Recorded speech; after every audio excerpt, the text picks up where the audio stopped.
আমরা বিশেষ অনুরোধ করে শিক্ষা দপ্তরকে 600 জায়গায় 800 করতে পেরেছি আপাতত। আমরা চেষ্টায় আছি। মাননীয় শিক্ষামন্ত্রী প্রহ্লাদ যোশীজি তিনি শীঘ্রই এখানে আসবেন এবং তার সঙ্গে আমার যোগাযোগও হয়েছে এবং আমাদের মন্ত্রী মহোদয়কেও আমি দিল্লি পাঠাবো। তিনি কথা বলার পরে আরও যাতে এখানে পিএম শ্রী স্কুলের সংখ্যা বাড়ানো যায়। আমরা ইতিমধ্যে 200 বাড়তি পেয়েছি। মাননীয় ধর্মেন্দ্র প্রধানজি প্রাক্তন শিক্ষামন্ত্রী এবং শিক্ষা প্রতিমন্ত্রী এই রাজ্যের সাংসদ ডক্টর সুকান্ত মজুমদারের বিশেষ সহযোগিতায় 200 আমরা বৃদ্ধি করতে পেরেছি। আমরা চেষ্টা করছি আরও বৃদ্ধি করার, আমরা লেগে আছি। আমরা আশা করছি ভবিষ্যতে সুযোগ পাব। পিএম পোষণ মূলত মিড ডে মিলের কর্মসূচি। এই কর্মসূচিকে কেন্দ্র করে যে বৈষম্য ছিল আমরা দূর করেছি।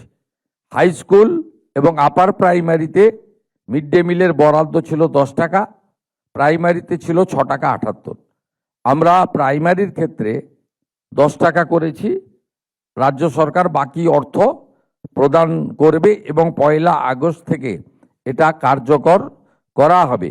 1 আগস্টেই পাইলট প্রজেক্ট হিসেবে কলকাতার একটি বড় অংশে ইসকনের দ্বারা মিড ডে মিল বিতরণ হবে এবং ইসকন সাত্ত্বিক শুদ্ধ প্রোটিনযুক্ত খাওয়ার পরিবেশন করবেন।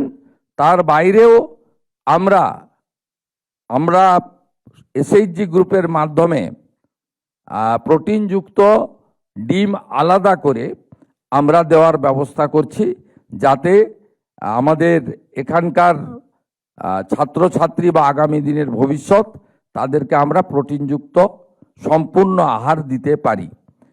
এর সাথে সাথে যে কথা মাননীয় দীপক বর্মন মহোদয় বলেছেন, শিক্ষক, শিক্ষাকর্মী, প্রধান শিক্ষক এবং আপনাদের লাইব্রেরিয়ান থেকে ল্যাবরেটরি, আমাদের ক্রীড়া শিক্ষক থেকে শুরু করে সব জায়গায় শুধু নাই নাই নাই, ফাঁকা ফাঁকা ফাঁকা।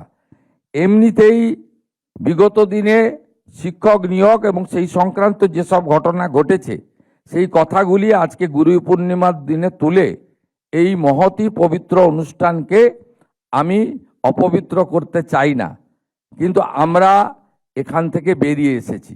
এবিপি আনন্দ এগিয়ে থাকে, এগিয়ে রাখে।